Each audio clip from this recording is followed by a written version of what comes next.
Hola, benvinguts a la unitat de nutrició de l'Hospital Joan 23.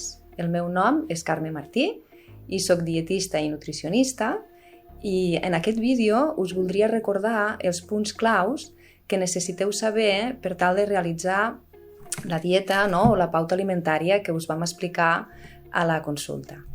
En primer lloc, recordar-vos que és interessant que repartiu la vostra pauta dietètica en 5 àpats al dia. D'acord? Aquests 5 àpats estarien repartits a l'esmorzar, al migmatí, al dinar, el berenar i el sopar. Recordar primer que tot que aquesta estructura és una guia, d'acord? És a dir, no és imprescindible que realitzeu l'ordre dels àpats tal com nosaltres us ho expliquem, sinó que si per necessitats personals o bé de feina o d'horari laboral necessiteu moure algun d'aquests àpats, també és possible. Ho anirem puntualitzant a mesura que anem explicant el vídeo. Llavors, repassem en primer lloc el que seria el primer esmorzar. El primer esmorzar recomanem que tingui principalment 2 grups d'aliments. El primer serien els làctics, que recordeu que han de ser desnatats i si teniu algun tipus d'intolerància podeu consumir llets vegetals, d'acord? El segon aliment que recomanem serien els hidrats de carboni o les fècules. Pel que seria l'esmorzar, normalment acabem consumint el pa, que és important que sigui, si pot ser integral, 100% farina integral, i aquest pa el podem acompanyar també amb productes, si podeu, d'origen vegetal. Quins serien aquests productes? Doncs, per exemple, podríeu consumir tomàquet amb una miqueta d'oli, podríeu consumir tomàquet i alvocat, hummus, inclús melmelada sense sucres afegits, d'acord? Això per què ho proposem? Ho proposem perquè d'alguna manera interessa que reduïm el consum de productes processats d'origen animal, com podrien ser els embotits, que tot i que siguin magres, no estan recomanats com a ús diari per a realitzar, per exemple, els esmorzars, d'acord? A part del pa, també podeu prendre el pa torrat, que tenim d'aquest pa envasat, i també podríeu consumir cereals, d'acord? Aquí també hi ha 2 puntualitzacions. En relació al pa, tant si és pa torrat com si és pa integral, en el cas que tingueu hipertensió, és important que agafeu la versió reduïda amb sal. Sabem que no és 0 sal, però sí que és veritat que ja podríem reduir una aportació de sodi important de la nostra alimentació. Pel que fa als cereals, heu de saber que la major part dels cereals que podem trobar a les botigues, siguin supermercats o botigues, venen amb una aportació extra de sucre important, d'acord? Com ja us explicarem o ja us hem explicat a la consulta, us ensenyarem a poder llegir a través de l'etiqueta, poder saber quins són aquests cereals que estan indicats. D'entrada us diria que aquests cereals han de ser el menys processats possibles i assegurar-vos que no porten sucres afegits, d'acord? A mig matí i al berenar tindríem també 2 opcions. Recomanem o bé fruita o bé una petita porció de làctic.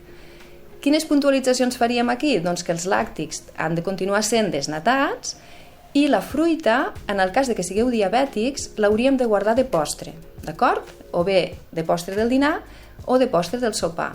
Per quin motiu? Doncs perquè la fruita entre hores en pacients diabètics empitjora el control glicèmic, d'acord? Per últim, repassaríem una mica el concepte del mètode del plat, que és el que recomanem tant al dinar com al sopar. El mètode del plat ens serveix bàsicament per 2 coses importants.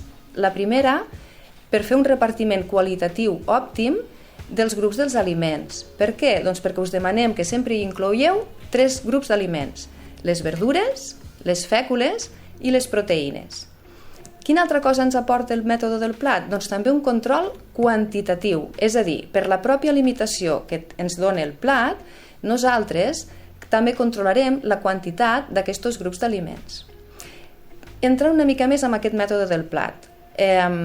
El plat s'ha de dividir en 3 parts, que no seran 3 parts iguals, sinó que la meitat del plat estarà formada pel grup de les verdures. Aquestes verdures poden ser tant crues com cuites I inclús us diria que aquestes verdures, la quantitat que vosaltres podeu prendre és lliure, és a dir, que si vosaltres teniu gana, aquesta quantitat pot ser lliure, la podeu augmentar fins que la vostra sacietat estigui coberta. L'altra meitat del plat estaria formada per dos grups d'aliments més, com ja hem dit, les fècules o els hidrats de carboni i la part proteica. Si aprofundim una mica amb les fècules o hidrats de carboni, aquests continuen sent recomanables que siguin integrals, d'acord? Si consumim arròs, si consumim pasta, hauríem d'intentar fer el canvi als productes integrals. També podem consumir patata i també podem consumir llegums o bé una porció de pa integral. Perquè tingueu més o menys una orientació, la quantitat que representa aquest quart de plat correspon a un cullerot de l'aliment en cuit, d'acord? I aquest cullerot representa el mateix que un quart de barra de quart de pa integral. I és tan correcte menjar-te el pa integral com menjar-te la porció de cigrons, d'acord? L'important que és? Doncs que ho aneu variant i d'aquesta manera aneu rotant per tots els grups dels aliments. Per últim, si fem menció a la part proteica del plat, aquesta part proteica pot ser d'origen animal o d'origen vegetal. L'origen animal correspondria al que anomenem o recomanem que siguin aquestes carns magres, que pot ser pollastre, gall d'indi, conill, el llom de porc, per exemple, i també hi hauria els ous i el peix. Inclús algun àpat podeu substituir aquesta carn o peix per algun tipus de formatge desnatat. En el cas d'escollir la proteïna vegetal, ens podríem trobar que el nostre plat, per exemple, estigués format per una verdura, que podria ser una crema de verdures, la part dels hidrats de carboni podria ser una pasta integral i com a proteïna vegetal hi podríem ficar uns cigrons, d'acord? Aquest àpat estaria ben equilibrat, no hi ha problema.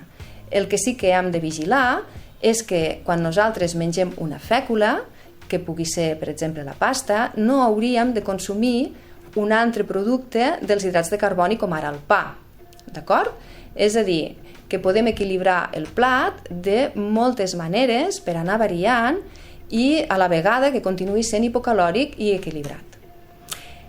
Les postres, tant de dinar com de sopar, també podríem anar rotant entre els làctics i la fruita. De què dependrà? Doncs una mica del que hagueu consumit al mig matí i del que hagueu consumit al berenar. En quant als greixos, doncs nosaltres sempre recomanem que cuineu amb oli d'oliva, però que controleu moltíssim la quantitat. Això què condiciona? Doncs condiciona molt les tècniques culinàries i en teniu moltes, és a dir, podeu cuinar de moltes maneres, com ara el vapor, la planxa, el microones, el forn, inclús a la barbacoa, d'acord? És a dir, ja us he dit 5 tècniques culinàries que us permeten coure els aliments sense consumir molta quantitat de greixos. I sense deixar els greixos, recordeu que teniu l'opció dels fruits secs. Si vosaltres consumiu fruits secs naturals o torrats un cop al dia, és una manera, un recurs de poder fer un mig matí o bé un berenar, o inclús per aquells moments que teniu aquella sensació de gana, que no sabeu ben bé si és ansietat o si és avorriment, no? Teniu aquests fruits secs com a recurs per quedar-vos satisfets i no caure amb la tentació de picar altres aliments, que ja són aliments no recomanats. D'acord? Llavors, repassem els 4 punts bàsics. És a dir, repartim la dieta a 5 àpats al dia, prioritzem el consum de productes vegetals, és a dir, fruites, verdures, cereal integral, això hauria de ser la nostra base de l'alimentació. Intentem fugir de tots aquells aliments processats, és a dir, les carns processades, tot el que siguin rebosteries, les galetes, recordeu que tot i ser integrals, tot i ser amb una publicitat d'aquesta que ens diuen que són saludables, no deixen de ser productes amb una alta quantitat de sucres i de greixos i que per tant no estan recomanats. I recordeu també que és molt important que realitzeu algun tipus d'exercici diari, d'acord? Cadascú de vosaltres ha de fer l'exercici que pugui i que estigui d'acord amb la seva forma física. Però des de caminar, nedar, ballar exercicis a casa, és a dir, penseu que qualsevol mínim canvi amb la part de l'activitat física que feu us aportarà grans beneficis. I fins aquí el vídeo d'avui. Espero que us sigui d'utilitat i que podeu realitzar una pauta dietètica el més correcta possible.